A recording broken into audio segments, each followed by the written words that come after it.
अभिवादन स्वीकार कीजिए ब्रजेश मिश्रा का और आप देखना शुरू कर चुके हैं द डिबेट।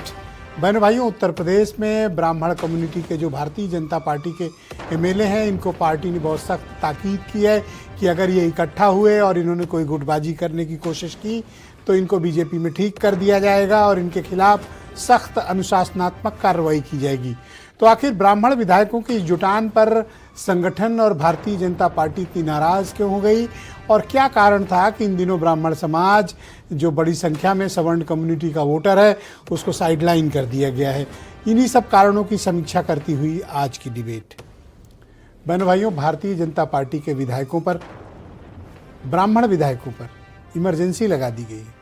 उन पर इस बात की रोक लगा दी गई है कि वो इकट्ठा नहीं हो सकते।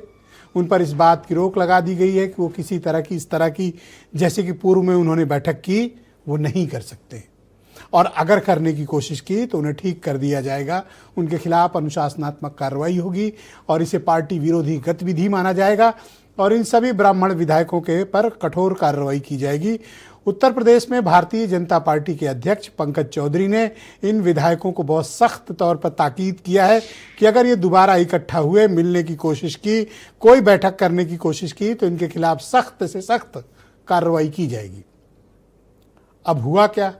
दरअसल अभी जब सत्र चल रहा था उत्तर प्रदेश की विधानसभा का, तो उत्तर प्रदेश में ब्राह्मण समाज के कुछ विधायक जो भारतीय जनता पार्टी से ताल्लुक़ रखते हैं, जिनकी संख्या 40 से 42 या 35 के आसपास थी, ये पीएन पाठक भारतीय जनता पार्टी के पूर्वांचल से एमएलए हैं।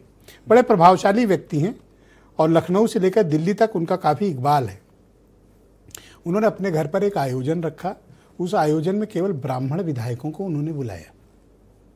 अब इस बात की जब तस्वीरें सामने आई कि ब्राह्मण विधायक एक जगह इकट्ठे हैं तो तुरंत शोर मच गया और कहा गया कि नाराज़ हैं ब्राह्मण विधायक और उन्होंने बैठक की, अपने दुख दर्द साझा किए हैं, अपनी तकलीफ़ों को साझा किए हैं और अपनी उपेक्षा अपमान के मुद्दों को उठाया है। ये तस्वीरें और ये मामला जैसे ही मीडिया में सामने आया, हाहाकार मच गया। पूरी भारतीय जनता पार्टी में खलबलाहट पहुंच गई और इतनी बेचैनी फैल गई बीजेपी के भीतर कि अगले दिन तत्काल उत्तर प्रदेश के नए अध्यक्ष पंकज चौधरी का बयान आया और उन्होंने इस तरह की जुटान जो ब्राह्मण विधायकों की हुई उसकी मजम्मत की और कहा यह बीजेपी के संविधान, आदर्श और नीतियों के विरुद्ध है। यानी बीजेपी जातिगत व्यवस्था में विधायकों के इस तरह से एकत्र होने के खिलाफ है।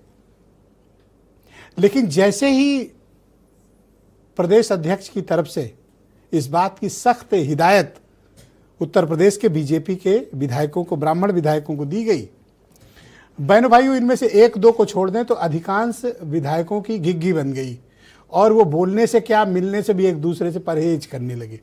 एक दो को छोड़ दें तो अधिकांश न तो बोल रहे हैं, न दोबारा इकट्ठा होने का हौसला कर पा रहे हैं और न कुछ कह पाने की स्थिति में है।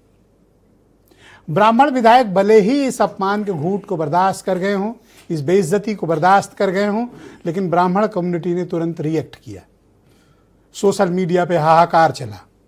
ट्विटर, फेसबुक, व्हाट्सएप संदेशों की भरमार है और लगातार ट्रेंडिंग है कि विधायकों के साथ इस तरह का व्यवहार बीजेपी ने क्यों किया।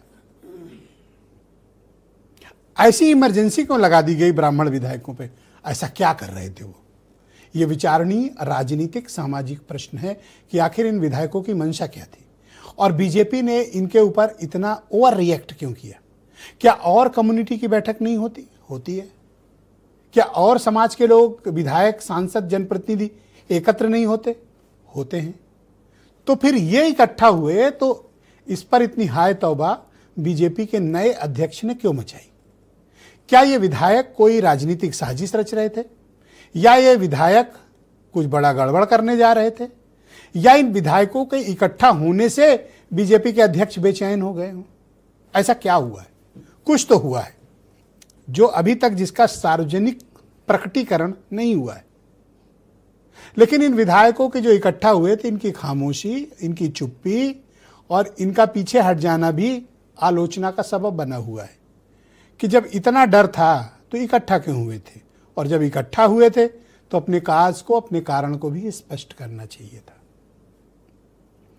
उत्तर प्रदेश में जिस व्यक्ति को जाति की व्यवस्था के आधार पर ही उत्तर प्रदेश यूनिट का बीजेपी ने अध्यक्ष बनाया हो, और जिस पर इल्जाम भी इस बात का हो कि वो अपने ही कम्युनिटी के लोगों के लिए तमाम तरीके की सभाएं अपने सरकारी आवास पर आयोजित करते हों, वही प्रदेश अध्यक्ष उत्तर प्रदेश में बीजेपी ब्राह्मण विधायकों को डरा रहे हैं, धमका रहे हैं, हिदायत दे रहे हैं और अंदर अंदर इन विधायकों को कहा गया है अगर अब दोबारा दिखाई दिए तो सबके टिकट कटेंगे और इनमें से ज़्यादातर डर भी गए। ये वो कौम है जो एक समय तय करती थी कि उत्तर प्रदेश में सरकार किसकी होगी, मंत्री मुख्यमंत्री कौन बनेगा, राजनीतिक हवा किधर से बहेगी। लेकिन वक्त का दौर देखिए कि आज इनकी खुद की हवा निकल गई है, विधायकों की निकली है, जनता की नहीं निकली है। ब्राह्मण कम्युनिटी तो खड़ी है साथ में, लेकिन ये खुद जो अगुवाकार थे ये खुद पीछे भाग गए। उत्तर प्रदेश के संसदीय प्रणाली में ब्राह्मणों की संख्या अगर भूमिहारों को भी जोड़ लें इसमें आप तो 15% से अधिक है। ये वोटर हैं और इस 15% की कोई पूछ राजनीतिक रूप से न प्रतिपक्ष में है न सत्ता पक्ष में है। प्रतिपक्ष पीडीए की राजनीति करता है, वो तो चिमटे से भी इन्हें छूने को तैयार नहीं। और बीजेपी सत्ता पक्ष जहां के लिए स्वाभाविक रूप से वैचारिक रूप से ब्राह्मण कम्युनिटी प्रतिबद्ध है, उनके प्रदेश अध्यक्ष और उनका संगठन ब्राह्मणों के तिरस्कार, अपमान और उपेक्षा से कभी पीछे नहीं हटता है।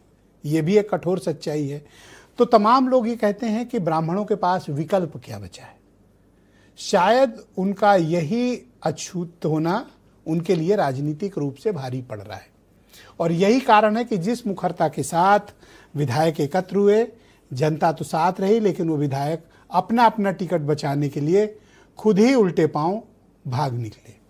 लेकिन सोशल मीडिया पर, समाज में, गली चौराहों पे, ड्राइंग रूमों में लगातार इस मुद्दे की चर्चा है और पंकज चौधरी को बड़ी कठोर आलोचना का सामना करना पड़ रहा है।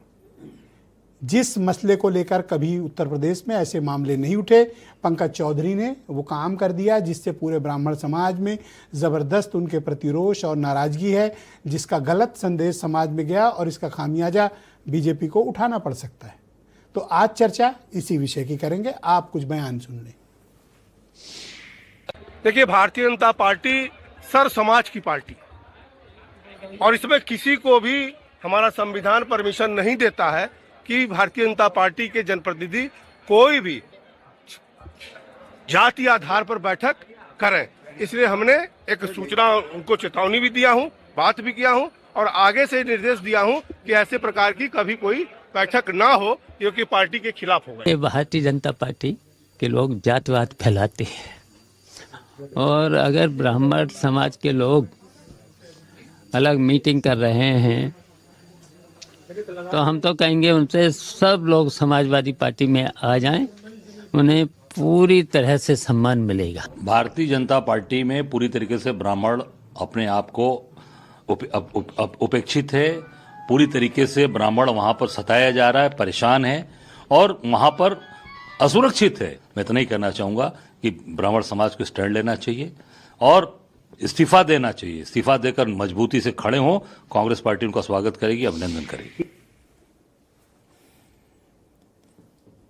तो सिर मुड़ाते ही ओले पड़े हैं। उनका नाम पंकज चौधरी, उत्तर प्रदेश के बीजेपी के अध्यक्ष। मनोज उपाध्याय भारतीय जनता पार्टी के लीडर हैं। डॉक्टर उमाशंकर पांडे कांग्रेस कमेटी के प्रवक्ता, अनिल दुबे राष्ट्रीय लोकदल के national general secretary, doctor Shailendra Sharma Atal हैं, राष्ट्रीय स्वयंसेवक संघ से जुड़े हुए विचारक हैं।